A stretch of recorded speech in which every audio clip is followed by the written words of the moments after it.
On today's show, the Clippers get a clutch win against the Golden State Warriors. Are they a title contender? Let's talk about the Cavs. They've been really awesome. And the Pistons are just punching people. Talk about that on today's Locked On NBA. Let's go.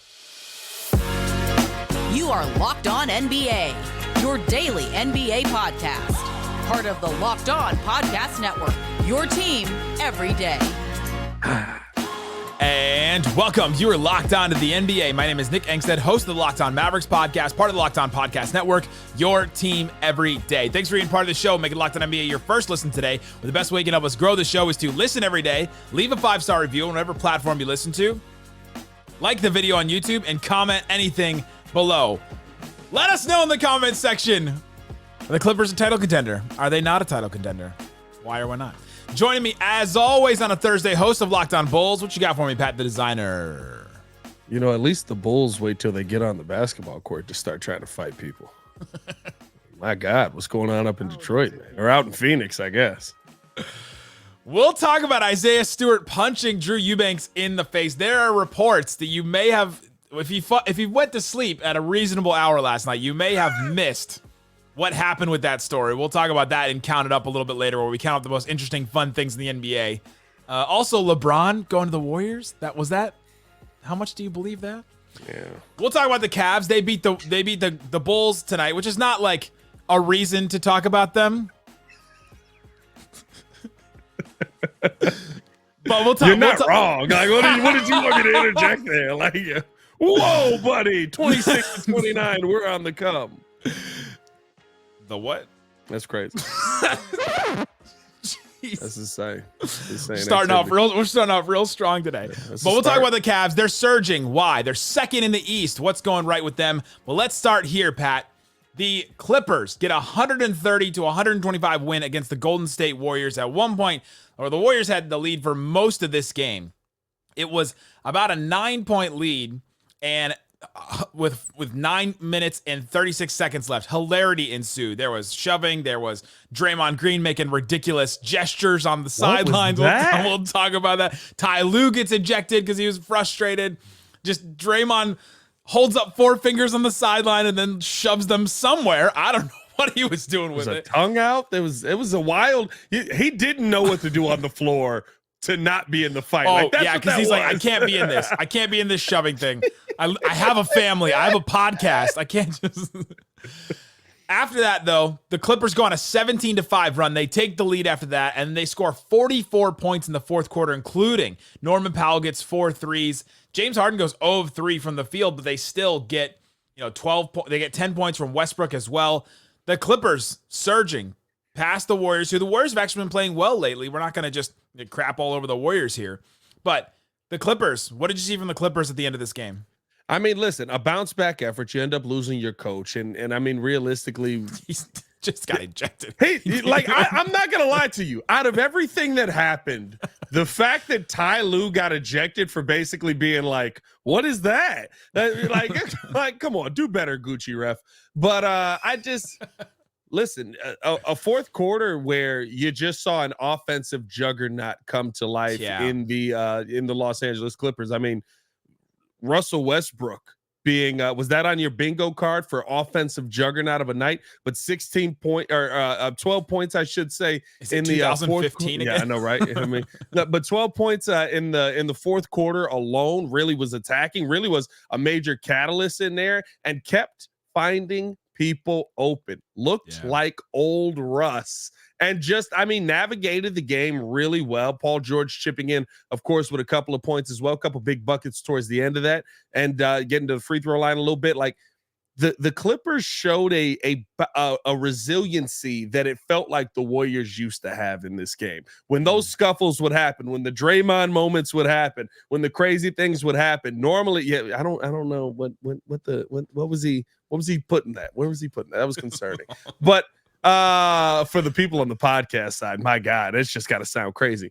But I thought the Clippers showed resiliency we normally see from the Warriors. Now seeing this from the Clippers, it was a nice change, because I feel like more times than not, these are the moments in the past we've seen them fold when the game gets tough, when teams start trying to get physical, and that's really what the Warriors were trying to do down the stretch. Now the whole scuffle starts from the Clippers, right? Like it's not like the push wasn't warranted from Kuminga in this whole situation. They've got some fight in them, though. This Clippers team, right? We've seen this Clippers team roll over. One of the reasons why Darian Vaziri is the host of Locked On Clippers is because he went on a rant after they lose a 3-1 lead, and like he just went off about them and how ridiculous it was. And so we're seeing a fight from this Clippers team that you love to see. They didn't have Kawhi Leonard in this game, and they still get a win against a Warriors team that there were 7-1 coming into this game over their last 8, and it was just a good win. They get to the free throw line a lot in this game. And in the fourth quarter, like you said, they just kept finding guys open. Norman Powell, 4 of 4 from 3. Yeah. He was insane. One of the questions I have about the Clippers is, do they have enough for a title run? And what you need for a title run is you need at least one wild card guy that can just hit a bunch of threes. And it feels like they have like 3 or 4 wild card guys. Norman Powell, definitely. He can hit you a bunch of threes. Westbrook is weirdly a wild card guy for them because he can all of a sudden come out, take over a game with some athleticism here and there, at least take over like half a quarter. And sometimes you just need that in a playoff run. They've got some depth with their front court. They've got Zubats, Plumlee, Tice they can throw in there. Like they've got some of that now, which they didn't really have in the past. They always had to go small, and now they don't always have to do that. They sent home PJ Tucker and Bones Highland this week. Like they don't even just have an embarrassment of talent over there for the Clippers. It was an impressive showing from them. They're a game and a half out of first right now. They went on a 6-game losing streak this year. Do you remember that? You remember we were all just downing the Clippers? Since then, November 17th. Since then, wait, do I have the? Oh, I don't know. I'm not a system player. I am a system player. That's for the Friday show. Since November 17th, after the 6-game losing streak, they are 32-10. They have the number 1 offense in the NBA, 123.4 points per 100 possessions. The number 8 defense in the NBA, about 115 points allowed per 100 possessions. They're just playing really, really well. They feel like a complete team. Do you think they have enough for a title run? No. Cool, right? Good talking with you. No.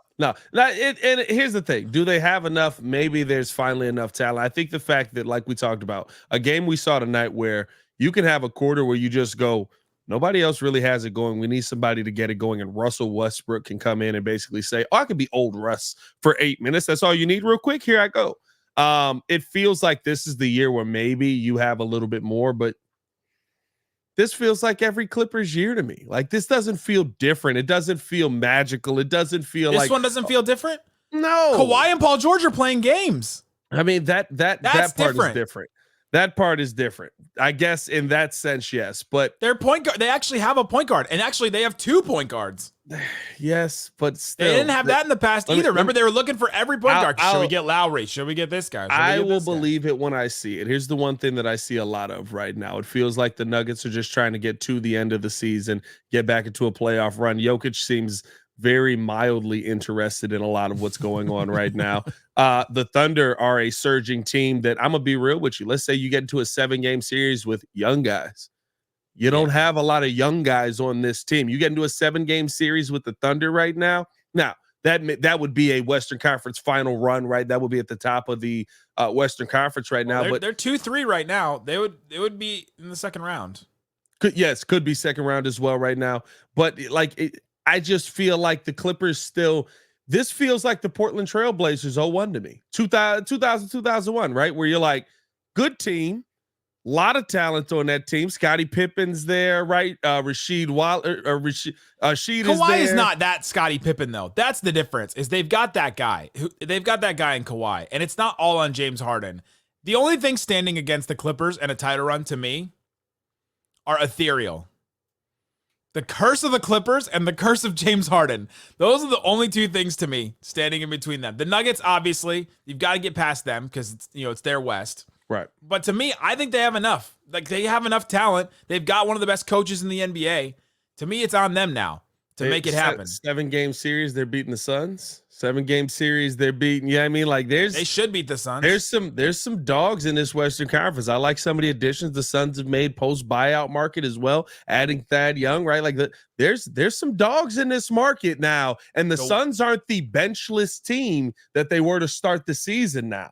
And so now you got an opportunity where, oh man, Kevin Durant could sit for 10 minutes.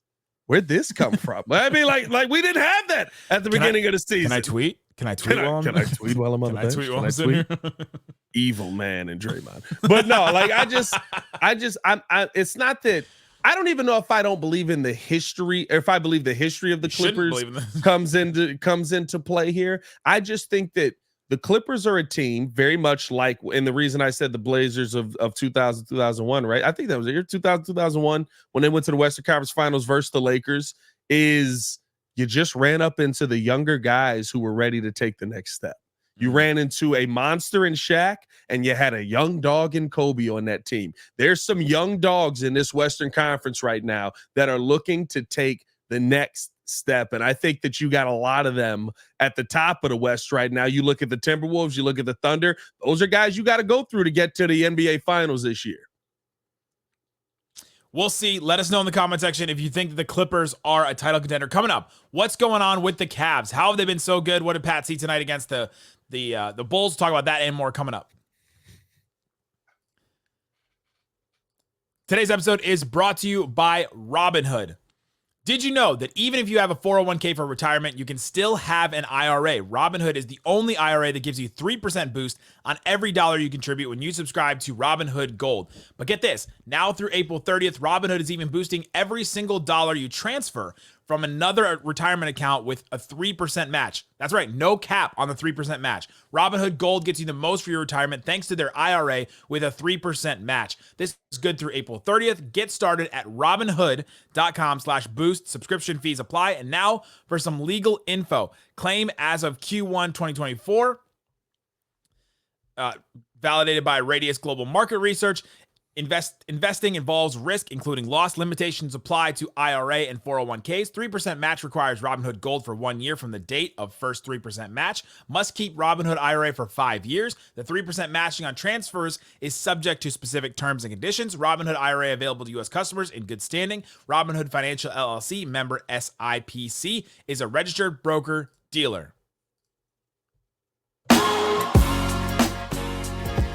Thanks, everybody, for hanging out with us on Locked On NBA, being an everydayer, listening every day. We have a daily Locked On show that covers your team. Check the link in the description for a show that covers your team every single day. Also, check out the Locked On Sports Today live stream. If you're watching us on Fire Stick TV or on the live stream, go check out the YouTube channel, the podcast feed, all that kind of stuff. Appreciate each and every one of you for checking in, being an everydayer.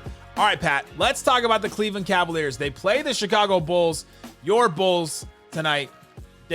Cavs win 108-105. The Cavs, all of a sudden, this Cavs team, second in the East. They have a 36-17 record. What did you see from the Cavs in this game tonight?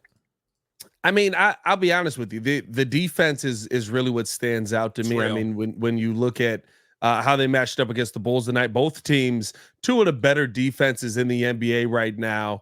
And they had a quarter where it came to blows, right? 17-18. I thought I was watching 1985 basketball once again, right? And it was a little fuzzy on the TV. The internet didn't come through. Yeah, I mean, like, yeah. And listen, and you saw that Cavs team continue to do that. Third quarter, Bulls came out 27-28, didn't win the quarter. And then, but the difference here is it's a defensive team. This is kind of why I think they've gone on this run.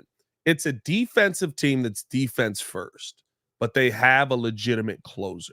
They have a guy who can go out there and say, all right, guys, we got to go out here and put up 35 and a quarter real quick. And they can do that because you have Donovan Mitchell on the team, and that opens things up for Darius Garland. That opens things up for Evan Mobley. I really feel like that is the biggest difference. And that was the biggest difference in the game tonight. Kobe White was absolutely electric tonight, 32 points. He was knocking down the three ball really well. He was basically going shot for shot with Garland and with Mitchell.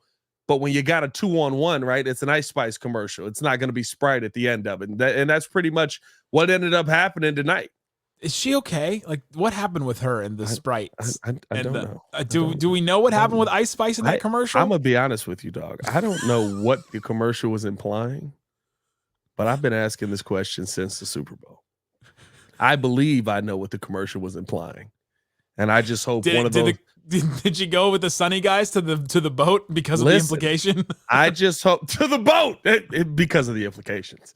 I just hope that either lemon or lime don't have 4 rings. But at the end of the day, I mean, here's what you really got to look at with this Cleveland Cavalier team is how often are you going to be able to just give up the 3-point shot? Yes, they do have one-on-one guys, right? You've got Isaac Okoro who could be a solid man-to-man defender. You've got Darius Garland who can hold his own a little bit. Mitchell's basically like, I'm not playing defense. But the Cavs are kind of in this Bucks mode where they're willing to give you the 3 to take away the paint, which is what they did against the Bulls tonight, which is what I've seen them do on this last 10 run. How often is that going to work? There's teams in this Eastern Conference that are going to be able to knock down the 3. If you go up against Boston, are you going to be able to go all the way when they're going to be able to shoot the 3 ball, right? You got Dame time on the other side. You're going to just give him the 3 consistently? Like, that's the only concern I have with this Cleveland team is they're kind of taking that. We're going to pack in the paint. We're going to make sure nobody scores down low. We're going to win the rebounding battle. But on the flip side of that, you know what's available to you. The Bulls had a lot available to them tonight. We just ain't got no shooters. We got Kobe White and the rest of them. The Cavs are second in the league in the percentage of non-corner threes they allow teams to take. About 24.5% of all the shots taken against the Cavs are non-corner threes. All threes in general, they're 9th in the NBA in the amount of threes they allow. So you're right. They're the best defense in the NBA, but they allow a ton of threes in this. And yeah, like this team since December 16th, they're 23-5. Yep. They've got the best record in the NBA since then. It's wild to watch. What is that? 28 games. Mobley and Garland have only played 9 of those games. So this team has pieced together and worked together in order to win without 2 of their best players there. 3rd best offense in that stretch, best defense in that stretch. It's wild to watch this team, how they've figured it out. JB Bickerstaff, you'd think at some point, like after the first round loss last year, you think, how hot is his seat getting at this point this season? But it seems safe now. And now you got this question like, all right, their offense is exactly the same as last year. They were 7th in the NBA in offense last year. Their rating is exactly the same. They're 16th this year. Isn't that insane how insane offense has gotten this year? They're taking less mid-range shots. They're taking more threes on offense. So they've changed up some of their decisions there on that because they've added Max Strus, because they've added Nyang, like they've added a couple of these guys that take more threes. And so now you ask the question, like, is the first round can this team get out of a first round series? Right now, second they would play either Miami or Orlando, maybe Chicago or Atlanta. But if you're playing Miami in that first round, oh man, like this season could, like you said, they might not be an elite team, but if they lose in the first round again, like what is going to happen? I think all the teams that they'd play in the first round, they could get out, right? The Hawks, maybe Miami would be a tough team. Yeah, because Miami doesn't shoot the 3 ball well enough. I get it, right? Tyler Hero and Jaime Jaquez is starting to come on a little bit more now, but like they just don't shoot the 3 ball well enough. And when you got 2 monsters down low and Jared Allen and Evan Mobley, and if I'm not mistaken, I don't remember this per se, but I believe going into the playoffs last year, wasn't Cleveland missing one of the 2 major bigs going into the playoffs last year? I want to say Jared Allen had a finger issue going into the playoffs or something like that. So I think that played into some of the issues that they may have had last season. But being able to lock down the paint versus most of the teams at the bottom, they're at the bottom for a reason. They lose at math. This is what I've been saying about the Bulls. The Bulls lose at math. They don't shoot enough 3-pointers. Bulls don't. The Hawks try to shoot enough because of Trae Young, but for the most part, right, they're kind of in that same boat. The Magic and the Heat, right there, right? So those are teams that I think the Cavs will be able to get out of the first round against. That second round, to me, though, is where it gets a lot more interesting. Guess what? Pacers can shoot. The Sixers can shoot, right? If you get matched up with one of those guys, those are teams where you're going to have a little bit more trouble against. And it's interesting. I'm sorry, Jared Allen and Evan Mobley aren't stopping Joel Embiid down. Maybe together if they hold hands. Just build the wall. Become the wall. Become the wall. Cavs have been really good. Good for them. Coming up, Isaiah Stewart was arrested. We'll talk about that. And LeBron going to the Warriors coming up. Today's episode is brought to you by Hungry Root. Go to Hungry Root to get all of the groceries and the recipes and all that kind of stuff you want. It's your partner in heavy living, the easiest way to get fresh, high-quality groceries and simple, healthy recipes delivered to your door. All you have to do is take their quiz. It's easy. It's a short quiz, but it helps you. You can select, if you need to be dairy-free, gluten-free, tree nut-free, all that kind of stuff. If you want to be carb-conscious, high-protein, anti-inflammatory, you can select all these different things. They want to even know what you use to eat, like what you have at your kitchen appliances and that kind of stuff, what you like to eat, what you use, and more. They want to build your personalized cart with all your grocery needs for the week and give you delicious recipe recommendations with all that stuff to put it to good use so you don't waste food either. Hungry Root will recommend recipes and groceries based on your personal taste. So right now, go to Hungry Root.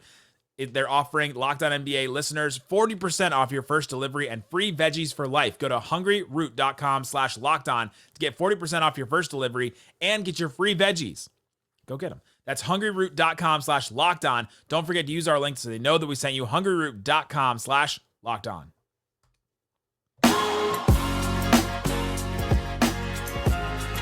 All right, Pat, it's that time again where we talk about the most interesting, fun things in the NBA. Some stuff happened tonight. So we'll get into it on Big Chicken, baby. Zion Williamson and porn star. Take that for that. Count it up, count it up, count it up, count it up, count it up. Isaiah Stewart assaulted Drew Eubanks tonight. A Suns spokesperson said the attack on Drew Eubanks was unprovoked. The acts of violence such as this are unacceptable. We unequivocally support Drew and will continue to work with local law enforcement and the NBA. Apparently, Isaiah Stewart, Drew Eubanks were coming into the arena before the Suns played the Pistons, and they got into it, and Isaiah Stewart clocked Drew Eubanks right in the mouth. Phoenix police, according to CBS in the CBS station in Phoenix, Phoenix police arrested Isaiah Stewart for assaulting Drew Eubanks. Stewart was issued a citation, and then he was released. The investigation remains active. My question is, what do you got to say to somebody in a game? Because apparently there was a November game where they got into it. What do you have to say to somebody where it's on site like that? You see them next and you're just going for it. I'll see you in Phoenix. That's all it take. That's it? I see you in Phoenix. I'll see you in Phoenix? Yeah, because I got to walk up and be like, what's that jive you was talking? What's all that? What's all them wolf tickets you was selling? Jive you were talking. What's all that? Yeah, I mean, I mean, like, were you on the 80s Blazers? I said 2000, 2001. I think Jive was out by then. No, like, I'm not gonna lie. Like, what's all them wolf tickets you was selling? Yeah, I mean, like, you was doing a lot of barking back in Detroit. I'm here now, and more than likely, it was barking that happened during like a separation, and they were pulled away. And I feel like I remember this. Didn't they say like meet me in the back after an ejection or something? I feel like I remember this fight. It's vague. It's very vague. The Pistons have not been worth watching outside of the games that they played the Bulls. So it's a vague memory, but. Yeah, you don't have to say nothing crazy. There was a Pistons Reddit post from a fan back when they were in the middle of their awful 28-game losing streak where this person said, we should just start punching people. We're 4-36 and on pace to become the worst team in NBA history. At this point, think about it. If the worst player on our team, I would say it's James Wiseman. This is this person talking. Just started punching and beating the crap out of other teams' best players for a couple of seconds. What's the worst that can happen? They toss him? He's our worst player. Do you think Isaiah Stewart read this Reddit post and started to really get the idea? See, I wondered if I forget who I saw. I think it was Paul George talk about this. He said that the NBA should start doing like WWE intros, like just things you expect. At least I wonder if Isaiah Stewart saw that. It was just like, oh yeah, we get it cracking right before the game. Just like you hit a glass break. Instead of them sitting on the bench and then the PA announcer announces them, they just stand up and walk across the court. They come in from the tunnel. They all just stay in the tunnel and they come in, spotlight and all that. Well, this sets it up. Remember, like, I don't know if there's any wrestling fans out there, but like, remember when like the camera would just cut backstage and you just be like, what's going on back there? And it's like Stone Cold showing up in a truck. Yeah. He gets out. He's got a crowbar in his hand, just wailing up here. That's Isaiah Stewart. That's all he was doing. He was setting the mood for his return to the Pistons. Who, let's be real, on your bingo card, did you have Isaiah Stewart being the first person that got arrested this year on the Pistons. Like they should have been arrested for definitely in a fight, making us watch the games.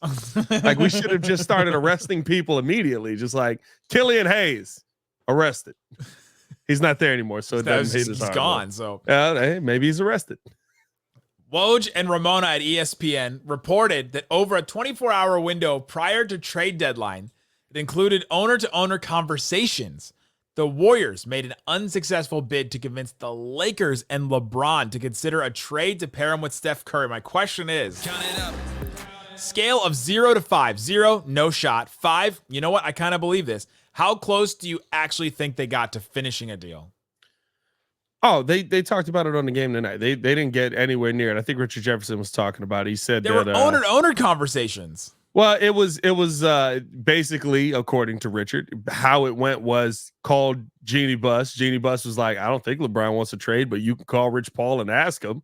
Calls Rich Paul. Rich Paul's like, nah, he doesn't want to trade, but appreciate you hitting us up, because I believe him and Brian and Draymond have the same age. I think Brian and Draymond are both under. Yeah. Well, Rich they also Paul, were both at the Super Bowl together. So right. So I think that was kind of how all of this comes together. Calls Rich like he's not leaving. So I don't think it ever was anything serious. But hey, listen, shooter shoot, baby. Swinger swing, shooter shoot. Isaiah Stewart was swinging, and the Warriors were shooting. which swing landed harder, the Isaiah Stewart's swing on Drew Eubanks or the Warriors swing on LeBron James? I didn't see Eubanks tonight. Like they said he was supposed to be good to go for the game, but I didn't see him specifically, or I didn't pay attention to him. So like it didn't seem like anything was off with his face, so it couldn't have landed that hard. Yeah, so LeBron not going to be a Warrior anytime soon. Denny Avdia had 43 points tonight. Scoring in the NBA, now that we're a distance away from the Luka 73 game, I can say this, and it isn't against Luka. I'm allowed it's still in there. Yeah, I saw that defense. How many players in the NBA couldn't get 40 if given the opportunity? I've got a list of players that played 10 minutes in games tonight. I'm going to go through them, and you tell me if they could get 40 in a game or if you think they could not get 40 in a game. I like this. Let's do it. They get the ball no matter, like they get 48 minutes. They get as many shots as they can. They have to play against the NBA defense. Lonnie Walker. Could.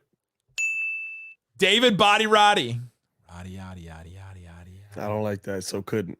Only against the Mavericks, but no, there's no way David Roddy can score 40 points in an NBA. Chris Boucher of the Raptors. Could. You think he can get 40 in a game? I think he could get 40. He can hit like a bunch of threes. Yeah, that's right. Rashawn Holmes. I've watched him play a lot recently. There's no shot. Same with this one, Kevon Looney. Could. Looney could. 40 in a game. Here's the thing about 40. It's just about at least 20, like at least 22s. Are you getting the opportunity to just go out there and just say, F it, I get to shoot as much as I want? Yeah, you got the ball in your hand. You're the number one option Looney tonight. Could. More times than not, there's more players on this list that could than couldn't. So go ahead. Jackson Hayes. Could. No, I'm not. I end it with Jackson Hayes. There's no way Jackson Hayes could score 40 in a game. Could. Troy Brown Jr. Could. I do think of that one. Kevin Love. Could. He couldn't make it. He couldn't make it the whole game. Listen, if it's only you, what's he gonna do? Tap out? Nah, he could. Do you see Taj Gibson recently when he was playing against the Mavericks and they only had 7 players available? Yeah, and he played 22 minutes and he was like, oh my God. Dying out of it. Kata Bates Chop. Couldn't. No. Couldn't. Yeah, I'm out on that one. From the Pistons post that I read earlier, James Wiseman, he played 12 minutes for the Pistons tonight. Could score 40 in a game? Mm-hmm. Yeah. James Wiseman. If I just say it's your show, I'm calling coup. I'm calling coup right. He would not score 40 in a game. I mean, listen, he's got a skill set that they basically just don't use. They say go down there and just be a large guy, grab rebounds and run down the court. The man who is essentially Victor Wembanyama, Bol. Could. That's what Shaq said. I think he could score 40. Could. I do think that. Gary Payton II. Could. No, he can't shoot. Could. You can't. You got to be able to shoot. No, you don't. Why? You gotta get all your shots. Just the ones that you like. Here's the thing about basketball is if I can only take my shots, if I can only take my shots, I'm good at my shots. Okay. Right. So like most of the players on this list are good at their shot. You know what most of them don't get to do because it's not a good shot for the team? Take shots. Their shot. Last one. Dorian Finney-Smith, my guy. I say could. I say could. I love the guy. I don't know if he can. You got to think. You're literally saying you're getting the last game of Kobe Bryant. Like you get all your shots. I know. I don't. 40 points. I watched what's Ish Smith's high in the NBA. I watched the game with Ish Smith where I was like it's like 14 teams, right? That's his. Well, yes, there is that. But it's just like if these guys are the best in the world at what they do, even when you're the worst in the NBA, right? And so if I just say it's your world, you go out there and do everything that you can. Ish Smith's career high is 32 points in a game. Yeah. Ish Smith he didn't get to 40. Ish Smith is what? 6'1", 6 foot. What's Ish Smith's great skill set, right? Like that's what I'm saying. Like if you get the shots, signability, you get the cook. Signability. This guy's going to teams. Get signed. I think there's more players in the NBA, especially with how they play defense now. There's more likely that you'll see a lot more guys score 40 if it's just like go out there and do what you do. I bet a guy that you have, I bet you DJJ could put up 40. Derek Jones Jr. Yeah, he's put up 20 a couple times this year. Yeah, he can drive to the rim, like he can shoot a little bit for sure. Ooh, there you go. Let us know in the comment section. Gross list, though. It's a gross list. I never want to see that grouping of players would go 0-82. I did exactly 10 to 14 minutes. That's what I did. Like whoever played that in games tonight, because I was like, I wanted some players that actually play a little bit. So there you go. Let us know in the comment section. Do you think the Clippers are actually title contenders? Tomorrow on the show, you've got Wes Goldberg and you've got Adam Mares. Great stuff on the NBA as always. We'll have All-Star Weekend stuff as well. I'll be there. Tony East will be there. Rylan Stiles will be there. A bunch of us will be there, so we'll be hanging out. Guys, thanks for listening to Locked On NBA. Bye-bye. Could not.